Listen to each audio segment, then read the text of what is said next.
미국 공군이 최근 발표한 예산안에서 F-35 스텔스 전투기와 함께 4세대 더블 플러스 전투기인 F-15X 구입을 위한 예산을 반영해 주목을 끌었다. 초음속에 8톤이 넘는 폭탄을 싣고 레이더망에 잘 탐지되지 않은 채 날 수 있는 스텔스기를 전량 사지 않고 F-15X를 수십 년 만에 다시 구입하기로 한 이유에 이목이 집중되고 있다. 최근 미국 국방부가 발표한 예산안에 따르면 미국 공군은 앞으로 5년 동안 총 80대의 F-15X를 도입할 계획이다. 2020년에 8대를 시작으로 2021년부터 2024년까지 매년 18대를 각각 도입한다. 미국 국방부 관계자는 밀리터리닷컴의 튼튼한 산업 기반을 유지하고 복수의 공급 업체를 보유하기 위한 것이라고 설명했다. 그럴듯한 설명이다. F-15X는 기존 F-15 생산 인프라를 이용할 수 있는 만큼 군수와 정비, 훈련이 용이하고 비용도 최소화할 수 있다. 또 F-16 파이팅 헬커는 F-35를 생산하는 로키드 마틴이 만들고 있다. 따라서 거대 방산업체 로키드 마틴과 보잉 간 균형을 맞추기 위해 보잉이 만드는 F-15X를 택했다는 설명이다. 그러나 이는 미국 해군이 보잉이 제작한 FA-18 슈퍼호넷을 여전히 사들이고 있다는 점에서 설득력이 낮다. 그렇다면 왜 F-15일까? 답은 다른 데 있다. 바로 중국과 러시아 공군력의 향상이다. 중국과 러시아가 차세대 전투기를 속속 도입하면서 제공권 장악을 위한 전투기의 필요성은 더욱더 커졌다. 후방연소기를 사용하지 않아도 초음속 비행이 가능하며 탁월한 전투 능력을 자랑하는 F-22 랩터는 숫자가 적다. 도입 계획의 25%만 채우고 생산이 중단됐다. 그 공백을 약 200대의 F-15C가 담당했는데 노후화가 급속히 진행되고 있다는 게 문제다. 게다가 러시아가 생산한 수호이 30, 수호이 35와 같은 4세대 플러스 혹은 4세대 더블 플러스 제공 전투기가 확산되고 있는데 미국의 F-15C는 능력이 떨어진다는 게 중론이다.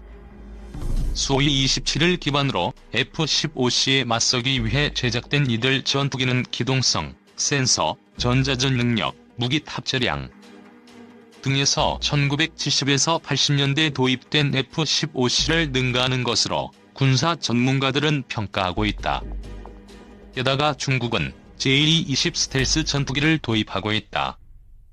이에 따라 다량의 공대공 미사일을 탑재하도록 개량되고 있는 F-15X는 미 공군에 이런 아쉬움을 달래줄 적절한 후보로 떠올랐다.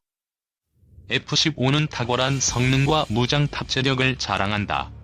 최고 속도가 마하 2.5다. 최대 22발의 공대공 미사일을 탑재한다. 여기에 비해 F-22는 최고 속도가 마하 2.25이고 미사일을 8발을 탑재한다. 기동성은 수호이 30이나 35, F-22보다 떨어지지만 다기능 AESA 레이더는 F-35 탑재 레이더보다 성능이 좋고 전자전체계는 F-22보다 우수하다고 한다. 또한 AIM-120D 공대공 미사일은 180km의 교전 능력을 갖고 있다.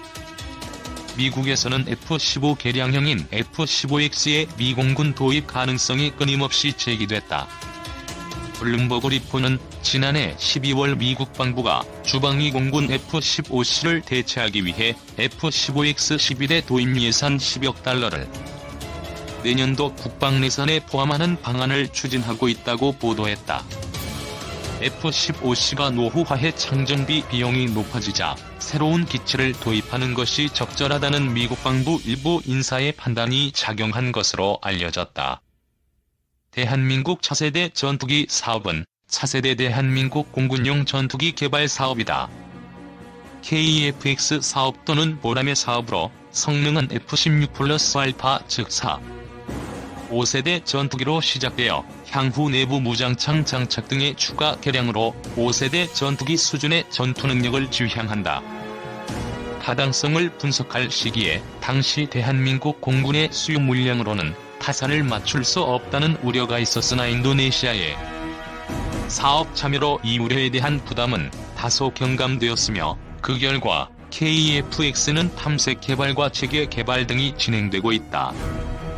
게다가 대한민국과 파트너국인 인도네시아가 공동 개발하는 사업이므로 유로파이터와 그리펜 전투기의 사업 추진 방식과 어느 정도 유사하다.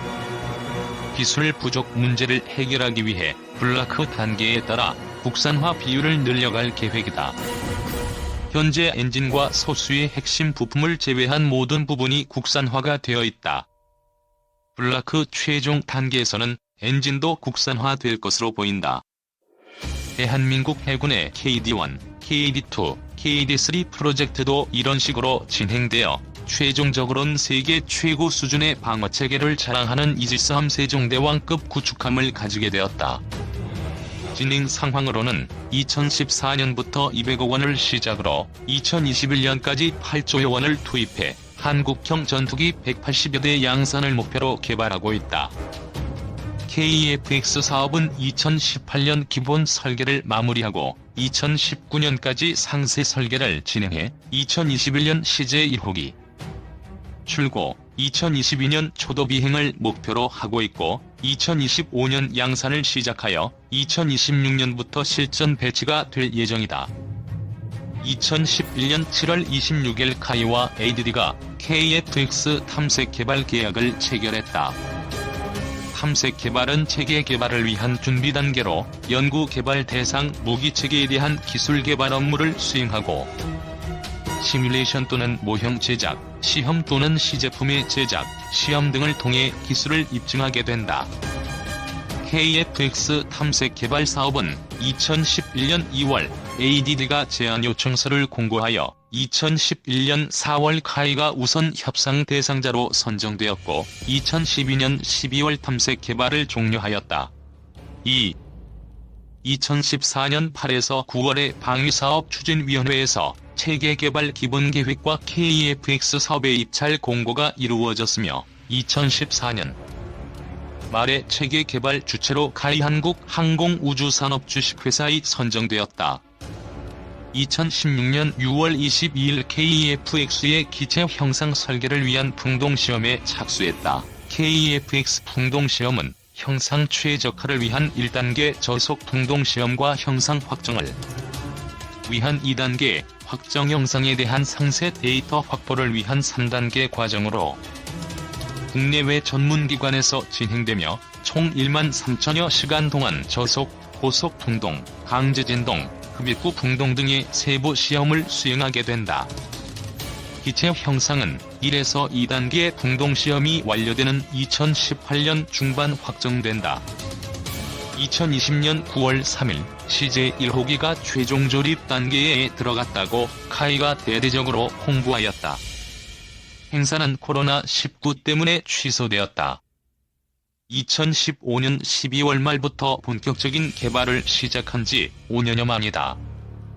KF-X 사업이 국민의 혈세가 조 단위로 들어가는 거대 사업이며 인리의 요구가 강화되고 분담금 납부 지연 사태 같은 악재가 겹침에 따라 국내에서의 KF-X에 대한 국민들의 불안을 종식시키기 위해 홍보한 것으로 보인다. 2021년 상반기에 시제 1호기가 완성되어 일반에 공개되며 향후 5년간 시제기에 지상시험 및 비행시험을 할 계획이다.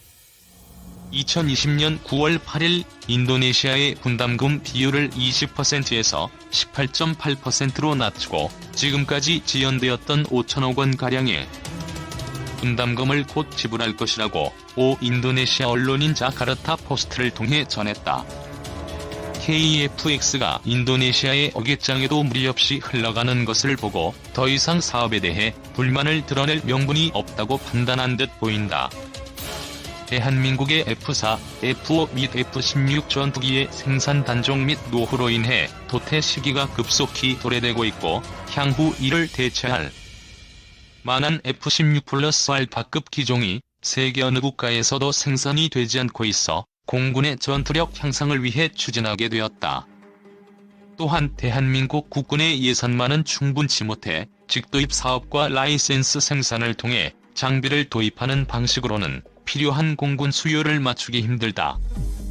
일본은 F-35를 100대 이상 도입한 것에 비해 한국은 60대밖에 도입하지 못했다.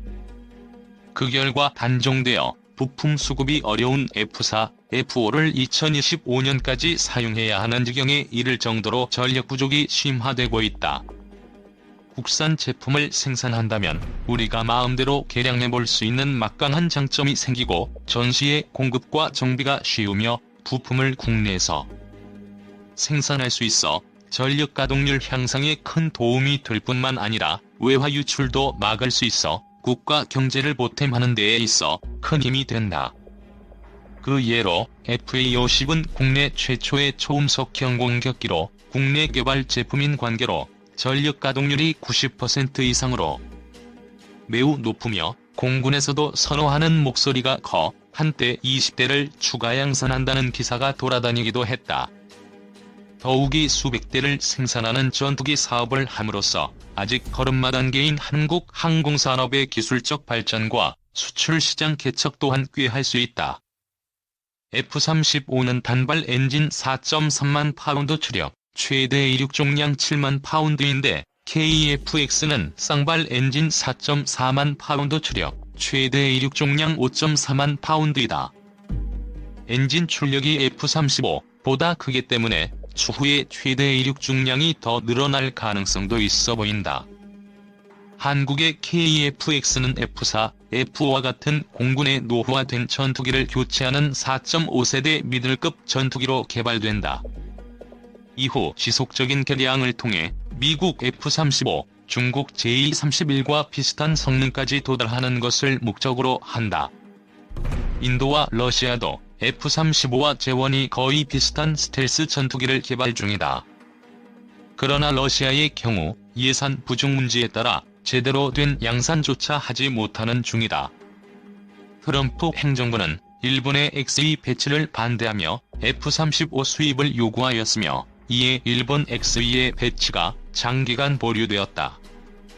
KF-X 엔진 형상은 쌍발 형상과 단발 형상 중 검토 결과 2014년 7월 18일 국방부 방위사업청 공군이 참여한 KF-X TF팀에서 최종 쌍발로 진행하기로 결정하였고 기체 형상은 수직미익인 일반형과 델타익을 포함 모두 검토하였으나 최종적으로 향후 개발될 KF-X는 쌍발 엔진의 스텔스 형상의 기운 수직미익기를 채택하여 개발될 예정이다.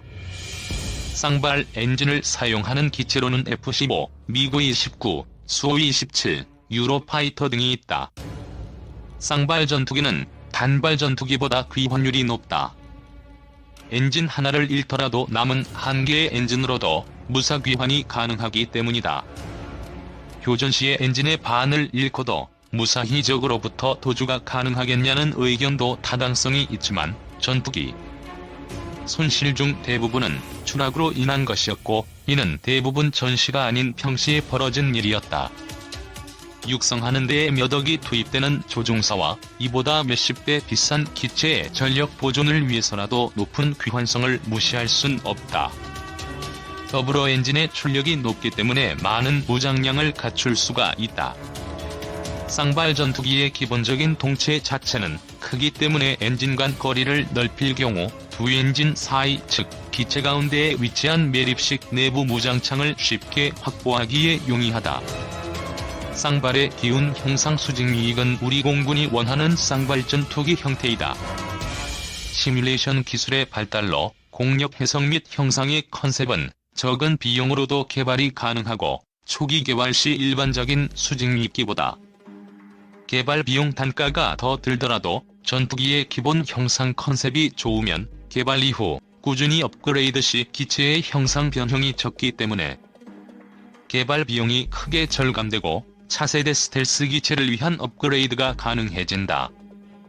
하지만 스텔스 형상만을 적용한다고 해서 전투기가 스텔스기라는 명칭을 얻을 수 있는 것은 아니다. 단순한 기체 형상 외에 엔진 블레이드의 난반사 방지, 정찰 포드의 매립, 캐노피 코팅, 내부 무장창 등 여러가지 요인이 첨가되어 RCS를 획기적으로 줄여야만 스텔스기가 될 수 있다.